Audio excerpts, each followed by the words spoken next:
సర్పంచ్ అభ్యర్థులు డబ్బులు ఖర్చు పెట్టకండి.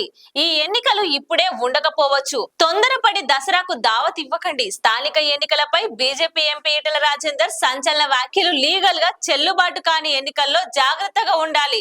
ఇది రాజ్యాంగబద్ధంగా లేదని కోర్టు కొట్టేసే పరిస్థితి ఏంటని, మహారాష్ట్ర తరహాలో ఎన్నికలు చెల్లుబాటు కాకపోతే పరిస్థితి ఏంటి? బీసీలకు 42% రిజర్వేషన్ల పేరుతో రేవంత్ సర్కార్ డ్రామాలు ఆడుతుంది. మహారాష్ట్రలో స్థానిక ఎన్నికలు జరిగిన తర్వాత హైకోర్టు ఎన్నికలు రద్దు చేసింది.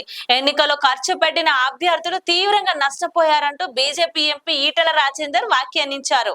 నేను చూసిన దగ్గర హుజరాబాద్ లో అక్కడక్కడ ఒక 2 రకాల దావతులు అయిపోయినాయి ఇప్పటికే. ఎలక్షన్ అంటే మూలకి వెళ్ళిపోతారు.